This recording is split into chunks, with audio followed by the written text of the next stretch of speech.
Hello everyone, ఈరోజు మీకు ఒక మంచి వెకేషన్ స్పాట్ని అయితే చూపించబోతున్నాను అనమాట. చాలా బాగుంటుంది. మేమైతే బాగా ఎంజాయ్ చేసాము ఫ్రెండ్స్తో. వన్ మోర్ థింగ్ ఏంటంటే ఆ రోజు ఫ్రెండ్షిప్ డే అనమాట. So trip with friends and families అనమాట. చాలా బాగా ఎంజాయ్ చేసాము. సో ట్రిప్ గురించి మొత్తం డీటెయిల్డ్ ఇన్ఫర్మేషన్ తెలుసుకోవాలి అంటే ఫుల్ వీడియో చూసేయండి. సో మనం వీడియోలోకి వెళ్ళిపోదామా? So welcome back to our channel Adarsh friends Koduru. So మనం ఈ ప్లేస్ వచ్చేసి వైజాగ్ కాలనీ అనమాట. వైజాగ్ కాలనీ అంటే వైజాగ్ అనుకున్నారు, వైజాగ్ కాదండి. ఇది వచ్చేసి నాగార్జున సాగర్ బ్యాక్ వాటర్స్ అనమాట. మనకి హైదరాబాద్ నుంచి 160 కిలోమీటర్స్ వస్తుంది. అక్కడ నుంచి మనకి నాగార్జున సాగర్ డ్యామ్ ఇంకా 30 కిలోమీటర్స్ వస్తుంది అనమాట.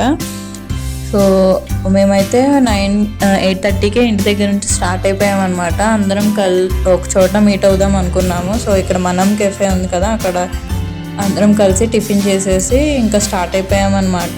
సో ప్రకృతి అందాలని ఆస్వాదిద్దాం అనుకునే వాళ్ళు ఎవరైనా ఉన్నారంటే ఈ ప్లేస్ని తప్పకుండా విజిట్ చేసేయండి. చాలా బాగుంటుంది. మేమైతే 12 మెంబర్స్ వెళ్ళామన్నమాట. 2 బోట్స్ పడతాయి అనుకున్నాము, బట్ 1 బోటే సరిపోయింది. ముందు రోజు నైటే ఆ 2 బోట్స్ని బుక్ చేసుకున్నాం అనమాట. 12 మెంబర్స్కి వాళ్ళు 3000 అన్నారు. 3000 అండ్ ఫుడ్ కూడా ముందే ఆర్డర్ చెప్పేసామన్నమాట. వెళ్ళేపాటికి ప్రిపేర్ చేసి ఉంచుతారని చెప్పి. అక్కడ మెయిన్గా మనకి ఫిష్ అక్కడ కృష్ణా రివర్లో పట్టి ఆ ఫిషెస్తో వండుతారనమాట. మేమైతే bagara rice, fish curry, chicken curry and fish fry order చెప్పారనమాట. ఫుడ్ కూడా చాలా బాగుంది, టేస్టీగా ఉంది. మేము ఇక్కడికి రీచ్ అయిపోయాము. ఇక్కడ నుంచి ఫుడ్ తీసుకొని మనం బోటింగ్ దగ్గరికి రీచ్ అవ్వాలన్నమాట. ఇక్కడ మేము వెళ్ళేపాటికి ఫుడ్ అది రెడీగా పెట్టారనమాట.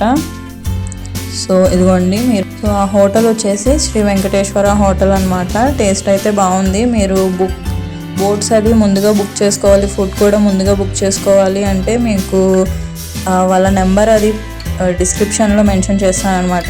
చెక్అవుట్ చేసేయండి. సో ఇక్కడ నుంచి మనం బోట్ దగ్గరికి వెళ్ళి అక్కడ ఫుడ్, ఇక్కడ నుంచి ఒక 1/2 కిలోమీటర్ అంత డిస్టెన్స్ ఉంటుందన్నమాట మన బోటింగ్ ప్లేస్కి. సో ఇక్కడ నుంచి ప్రిపేర్ చేసిన ఫుడ్ అది తీసుకొని మనం బోటింగ్ ప్లేస్కి రీచ్ అయిపోవడం అనమాట. మేమైతే ఇదిగోండి వచ్చేసాము బోటింగ్ దగ్గరికి.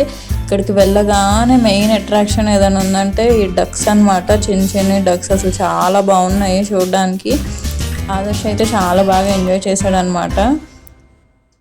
మీరు కూడా చూసేయండి. ఇక్కడ డక్స్ ఏమంటాయి అంటే బ్లాక్ ఉంటాయి అని అన్నీ చెప్తున్నాడు. చాలా బాగుంది ప్లేస్ అయితే. తప్పకుండా విజిట్ చేయండి. పిల్లలు చాలా ఎంజాయ్ చేశారు. అండ్ నెక్స్ట్ వచ్చేసి మనం ఫుడ్ తీసుకుని బోట్ ఎక్కి ఐలాండ్కి రీచ్ అవుతాం అనమాట. మేమైతే బోట్ ఎక్కగానే ఆదర్శ్ ఆకలేసి ఏడుస్తూ ఉన్నాడు. సో ఇంకా ఫుడ్ పెట్టేశాను ఆదర్శ్కి. మేము రైనీ సీజన్లో రెయిన్ పడతాయేమో అనుకుని అంబ్రిల్లాస్ అవి క్యారీ చేసుకుని తీసుకెళ్ళామన్నమాట. బట్ అవైతే మాకు ఆ రోజు ఫుల్ ఎండగా ఉంది. ఆ ఎండ తట్టుకోలేక ఇంకా అంబ్రిల్లాస్ వేసుకున్నాం అనమాట. అదిగోండి ఐలాండ్ అయితే ఇలా ఉంటుందన్నమాట. ఐలాండ్కి రీచ్ అయిన తర్వాత ఫుడ్ అది తీసుకొని ఇంకా మేమైతే అలా బోట్లో ఎంజాయ్ చేస్తూ చక్కగా ఫుడ్ని ఎంజాయ్ చేసామన్నమాట.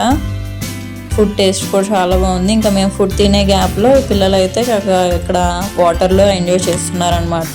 ఆదర్శ్ కూడా చక్కగా ఈ వాటర్లో, యాక్చువల్గా చెప్పాలంటే నాకు బీచ్లో ఎంజాయ్ చేయడం కంటే ఇట్లా రివర్స్లో ఎంజాయ్ చేయడమే ఇష్టం అనమాట. ఇట్లా పిల్లలు కూడా ఆ సాల్ట్ వాటర్ అది లేకుండా చక్కగా బాగుంటాయి కదా రివర్లో ఫ్రెష్గా వాటర్. పిల్లలు కూడా చక్కగా ఎంజాయ్ చేస్తారు. వాటర్ అవి ఫ్రెష్గా ఉంటాయి. సో ఇక్కడ బెస్ట్ ఫ్రెండ్స్ ఇద్దరు కలిసి చక్కగా ఎంజాయ్ చేస్తున్నారనమాట. నెక్స్ట్ అక్కడ చాలామంది ఉన్నారు. ఆ రోజు క్రౌడ్ ఎక్కువగా ఉందని చెప్పి మేము బోట్ అతన్ని వేరే ప్లేస్కి తీసుకెళ్ళమంటే అక్కడ వేరే సైడ్ తీసుకెళ్ళాడు అనమాట. అటు సైడ్ వెళ్ళినాక ఇంకా ఎంజాయ్మెంట్ నెక్స్ట్ లెవెల్ అయిపోయింది. అసలు చాలా బాగా ఎంజాయ్ చేసాము. వాటర్ ఒకళ్ళ మీద ఒకళ్ళం కొట్టుకొని చాలా బాగా ఎంజాయ్ చేసాం అనమాట. అండ్ ఫుడ్ డీటెయిల్స్కి వస్తే మాకు 12 మెంబర్స్కి వచ్చేసి 3000 ఛార్జ్ చేశారనమాట నేను చెప్పిన ఐటమ్స్కి. అండ్ బోట్కి వచ్చేసి 2600 తీసుకున్నారు. 2 బోట్స్ అయితే ముందు 3000 అన్నారు. ఆ రోజు వీకెండ్ అవడంతో చాలామంది క్రౌడ్ మా ముందే 2000 400 ఇచ్చి ఇద్దరంటే ఇద్దరే వచ్చారనమాట. బట్ మాకైతే లక్కీ అనే చెప్పాలి. ముందు రోజు ఆర్డర్ చేయడం వల్ల 2600తోనే అయిపోయిందనమాట. ప్లేస్ అయితే చాలా చాలా చాలా బాగుంది. చూస్తున్నారు కదా ఆ కొండలు, వాటర్ ఫ్రెష్గా, అసలు చాలా బాగుంది. మనకి హైదరాబాద్ నుంచి 3 hours జర్నీ పడుతుందన్నమాట. 3 hours. సో ఫుడ్ అది ముందుగా ఆర్డర్ చేయడం వల్ల మనకి టైం అనేది కలిసి వస్తుంది అనమాట. లేకపోతే కొంచెం ఎర్లీగా స్టార్ట్ అయిపోయి అక్కడ వండించుకోవడానికి కొంచెం టైం స్పెండ్ చేయాల్సి వస్తుంది, వెయిట్ చేయాల్సి వస్తుంది. సో అలా జరిగిందనమాట అదంతా. సో కొంచెం ఎర్లీగా స్టార్ట్ అవుతే మనకి వేరే ప్లేసెస్ ఏమైనా కవర్ చేసుకోవడానికి ఇంకా టైం ఉంటుందన్నమాట. మేము ఇంటికి వచ్చేపాటికి 11 అయిపోయింది. సో మా ఎంజాయ్మెంట్ చూస్తున్నారు కదా, ఇక్కడ అందరం కలిసి ఇట్లా రీల్స్ తీసుకుంటూ అలా ఫ్రెండ్స్ అందరం కలిసి చాలా ఎంజాయ్ చేసాము. ఈ ట్రిప్ ఒక మెమరబుల్ ట్రిప్ అనమాట. చాలా బాగా జరిగింది. లాస్ట్ టైం ఒక వీడియో పోస్ట్ చేశా కదా, నాగార్జున సాగర్ బోటింగ్ అని చెప్పి. ఇక్కడ నుంచి మనకి 30 kilometers వస్తుందన్నమాట అక్కడికి రీచ్ అవ్వడానికి. సో అది కూడా చాలా బాగుంటుంది. ఎవరైనా చూడకపోతే చూసేయండి. నాగార్జున సాగర్ బోటింగ్ అని ఉంటుంది. నేను ఇక్కడ ట్యాగ్ చేస్తాను, చూసేయండి మీరు. సో మేమైతే ఇలా ఎంజాయ్ చేసామన్నమాట. Nagarjuna Sagar back waters, Vizag colony చాలా చాలా బాగుంది. ఎవరన్నా వెళ్ళాలి అనుకుంటే తప్పకుండా విజిట్ చేసేయండి. సో మా వీడియో నచ్చినట్లయితే లైక్ చేసి, షేర్ చేసి, కమెంట్ చేసి, సబ్స్క్రైబ్ చేసేయండి. మరిన్ని వీడియోస్ కోసం మన ఛానల్ పైన ఒక కన్నేసి ఉంచేయండి. Thanks for